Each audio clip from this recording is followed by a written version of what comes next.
जय माता दी मित्रों, आपके और आपके परिवार पर माता रानी की कृपा सदैव बनी रहे। जगत जननी माँ अन्नपूर्णा की महिमा बहुत अधिक मानी जाती है। माता पार्वती का यह स्वरूप सारे संसार का भरण पोषण करता है। कहा जाता है कि जहाँ माँ अन्नपूर्णा की कृपा होती है वहाँ कभी भी अन्न की कमी नहीं आती है।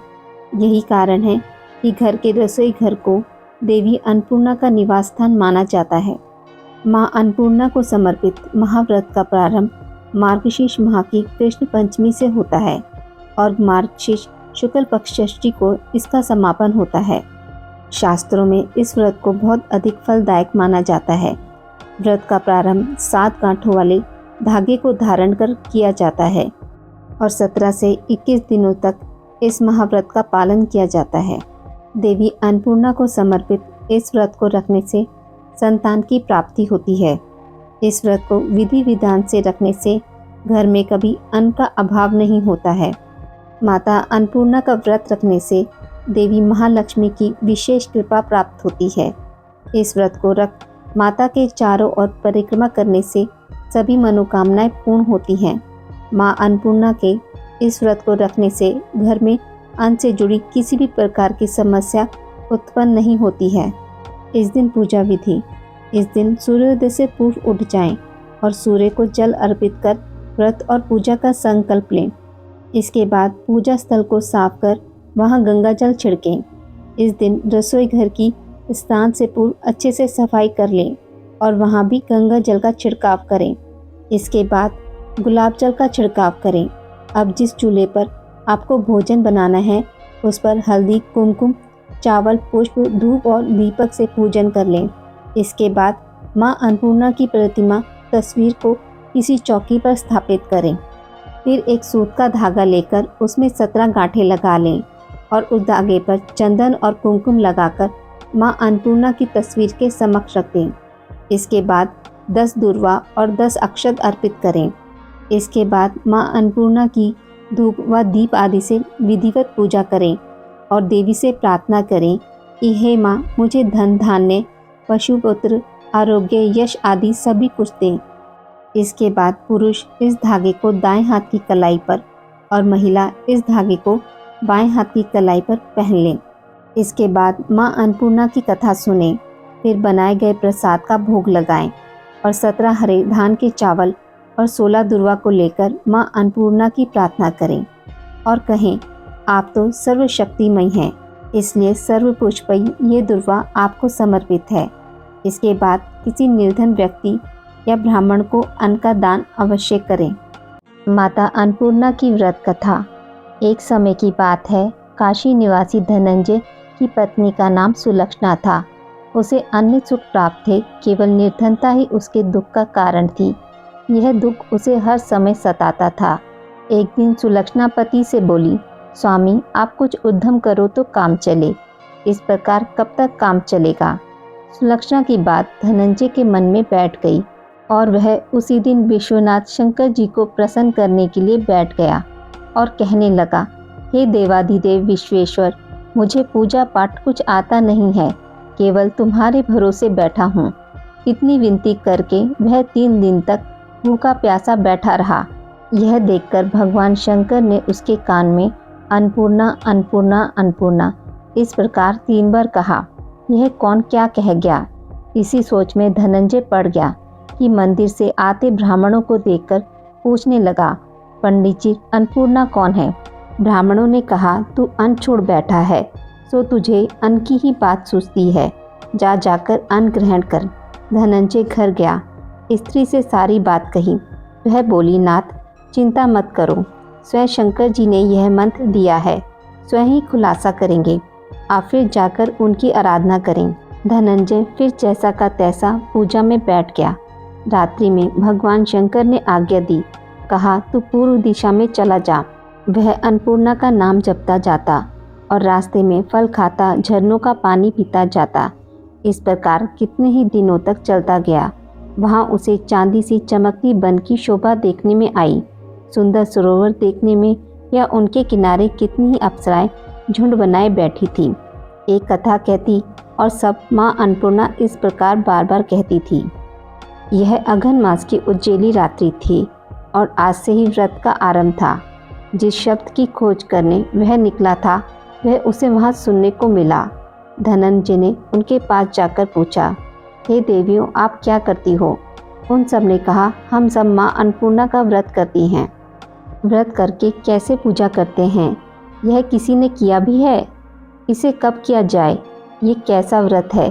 कैसी विधि है? मुझसे भी कहो। वे कहने लगी, इस व्रत को हर कोई कर सकता है। इस व्रत में 21 दिन तक के लिए 21 गांठ का सूत लेना चाहिए। 21 दिन यदि ना कर पाएँ तो एक दिन उपवास करें। यह भी ना बने तो कथा सुनकर प्रसाद लें। निराहार रहकर कथा कहें। कथा सुनने वाला कोई ना मिले तो पीपल के पत्तों को रख सुपारी या ग्वारपाठा वृक्ष के सामने एक दीपक को साक्षी कर सूर्य, गाय, तुलसी या महादेव को बिना कथा सुनाए मुख में दाना ना डालें। यदि भूल से कुछ पड़ जाए तो एक दिवस फिर उपवास करें। व्रत के दिन क्रोध ना करें और झूठ ना बोलें। धनंजय बोला, इस व्रत को करने से क्या होगा?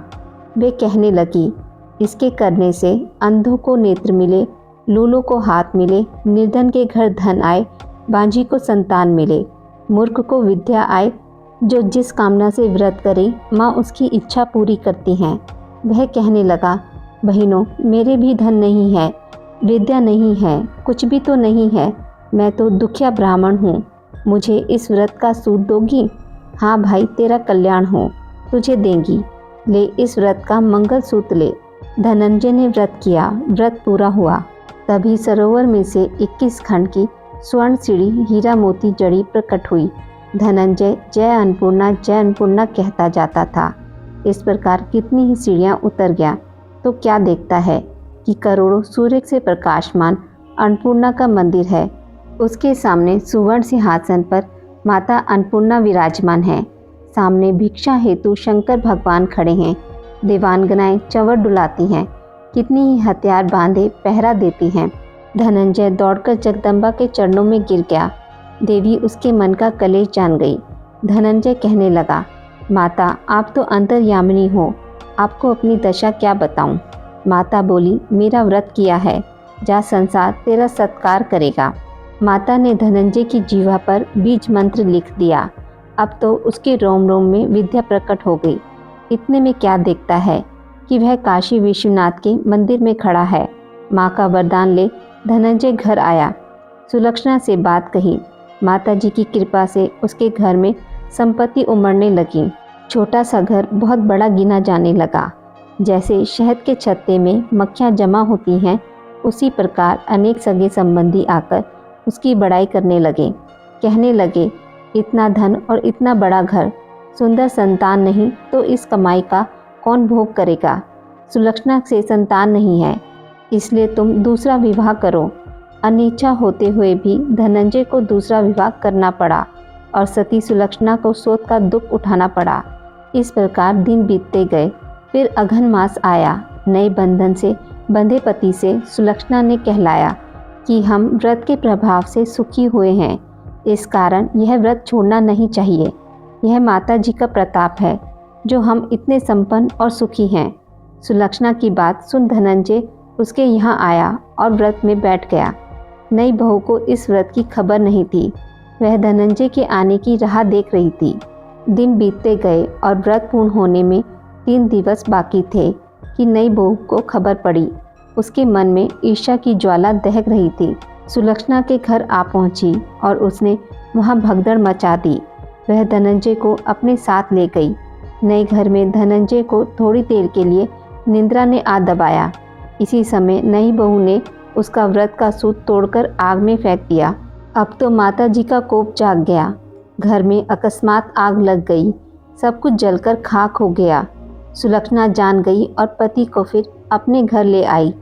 नई बहू रूठकर पिता के घर जा बैठी। पति को परमेश्वर मानने वाली सुलक्षणा बोली, नाथ, घबराना नहीं, माता जी की कृपा अलौकिक है। पुत्र कपूत हो जाता है पर माता कुमाता नहीं होती। अब आप श्रद्धा और भक्ति से आराधना शुरू करो, वे जरूर हमारा कल्याण करेंगी। धनंजय फिर माता के पीछे पड़ गया। फिर वही सरोवर सीढ़ी प्रकट हुई। उसमें माँ अन्नपूर्णा कहकर वह उतर गया। वहाँ जा माता जी के चरणों में रुदन करने लगा। माता प्रसन्न हो बोली, यह मेरी स्वर्ण की मूर्ति ले, उसकी पूजा करना, तो फिर सुखी हो जाएगा। जा, तुझे मेरा आशीर्वाद है। तेरी स्त्री सुलक्षणा ने श्रद्धा से मेरा व्रत किया है, उसे मैंने पुत्र दिया है। धनंजय ने आंखें खोली तो खुद को काशी विश्वनाथ के मंदिर में खड़ा पाया। वहाँ से फिर उसी प्रकार घर को आया। इधर सुलक्षणा के दिन चढ़े और महीने पूरे होते ही पुत्र का जन्म हुआ। गांव में आश्चर्य की लहर दौड़ गई। मानता आने लगा। इस प्रकार उसी गांव के निसंतान सेठ के पुत्र होने पर उसने माता अन्नपूर्णा का मंदिर बनवा दिया। उसमें माता जी धूमधाम से पधारी, यज्ञ किया और धनंजय को मंदिर के आचार्य का पद दे दिया। जीविका के लिए मंदिर की दक्षिणा और रहने के लिए बड़ा सुंदर सा भवन दिया। धनंजय स्त्री पुत्र सहित वहां रहने लगा। माता जी के चढ़ावे में भरपूर आमदनी होने लगी। उधर नई बहू के पिता के घर डाका पड़ा, सब लुट गया। वे भीख मांगकर पेट भरने लगे। सुलक्षणा ने यह सुना तो उन्हें बुला भेजा, अलग घर में रख लिया और उनके अन्न वस्त्र का प्रबंध कर दिया। धनंजय, सुलक्षणा और उसका पुत्र माता जी की कृपा से आनंद से रहने लगे। माता जी ने जैसे इनके भंडार भरे वैसे सबके भंडार भरे। माता अन्नपूर्णा का 21 दिवसीय यह व्रत अत्यंत चमत्कारी फल देने वाला है। यह व्रत मार्गशीर्ष मास में शुक्ल पक्ष की प्रतिपदा से शुरू कर 21 दिनों तक किया जाता है। इस व्रत में अगर व्रत ना कर सकें तो एक समय भोजन करके भी व्रत का पालन किया जा सकता है। इस व्रत में सुबह ही घी का दीपक जलाकर माता अन्नपूर्णा की कथा पढ़ें और भोग लगाएं। अगर आपको मेरी वीडियोस पसंद आती हैं तो इसे लाइक और शेयर ज़रूर करें और मेरे चैनल को सब्सक्राइब करना ना भूलें। धन्यवाद।